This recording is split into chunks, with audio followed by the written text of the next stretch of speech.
when we talk to the woman is tapping into your greatness. And the feminine energy. Powerful. It's nurturing energy. Yeah. And I wish we can stop teaching our girls to be like men. Yes. Thank you. You know, but to own your power in that feminine place. To just own that power because it's powerful. We're powerful, we're nurturers. We can nurture, we can grow, we can empathize. Our way of leading is very different. But it's powerful. A woman always is the head of a household. The man just thinks he is, and you make him feel like he is. Yeah. So, like, how did you see your parents' relationship? Like, you know, raising so many children. What was that like? Yeah, what was that like? Yeah, again, growing up in the culture we grew up, and you mentioned something quite important there, the masculine and the feminine, and they both have a sport, yeah, and those energies, it's important that they collaborate. And so grew up seeing my dad being the man in the African culture, but also he was an amazing person who I think he had seen the future and was very, very supportive of a girl child. Very supportive. As I said, the conversation were like, what a man can do, you can do. And so he wanted me to go for it, a go-getter, go for it. My mom, I describe her in two words that I find very hard to use in the same sentence: humble and strong. Strength beyond words, but very humble. She potentially doesn't, and even now she doesn't speak much, but she's a wealth of wisdom. And what mom said, don't go through that path, don't go through it. Mm-hmm. Yeah, she could say it from a distance. But their relationship was one of friendship, was one of understanding, respect, and love. Above it all, love. So that has had a huge impact in who I have become. So you could see a lot of the love in the house. There's a lot of love and respect and a lot of conversation. So conversation in that everybody was participated, including us. We're given an opportunity to be asked, what do you think about it? Really? Yeah, yes. We are making this decision. What do you think about it?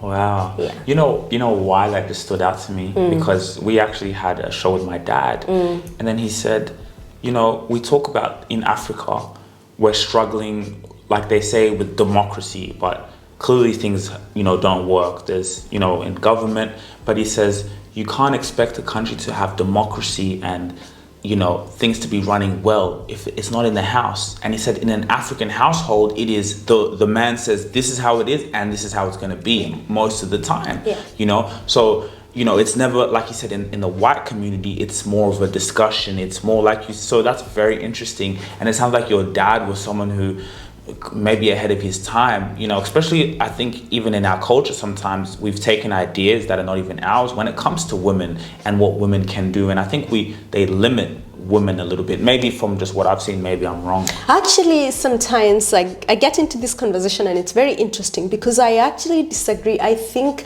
the African culture, and particularly the culture I come from, the Kikuyu culture, was very matriarchal.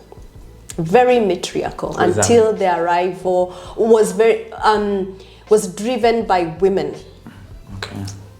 Right? It was really driven by women until the arrival of the colonizer. And then today I hear people say, but that's not African, that's an African. If you go back to the storytelling and the story of where the Kikuyu tribe came from, we come from 7 daughters, we don't come from 7 sons. Yeah, we had women who were the traders, they went to trade. Had women who the men went to hunt, the women were building, the women, they had positions.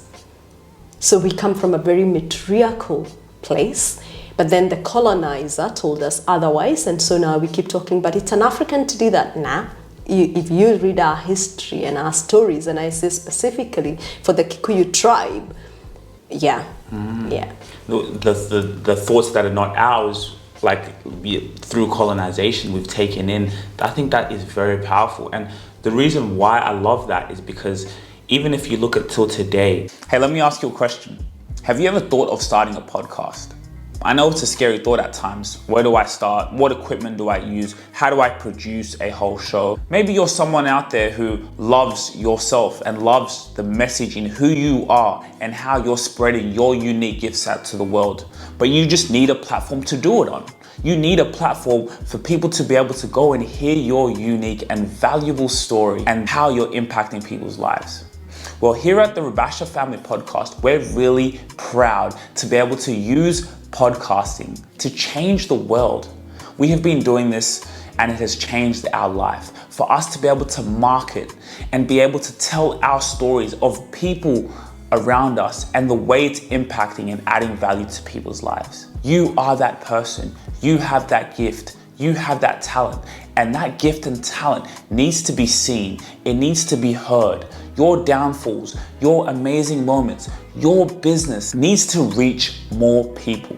That is what we do here at the Rubasha Family Podcast. So for a select few, we can have you as a guest on our show. For me as the host to ask you questions about what you do. This is a skill, creating this content, being able to film, produce it. It is a valuable skill that we have learned and we want to utilize that to help as many people as possible. So you'd have me as your host, ask you questions, get to know you and your business and how to build up your personal brand. We're then able to market and repurpose content from the podcast on all platforms, including your network.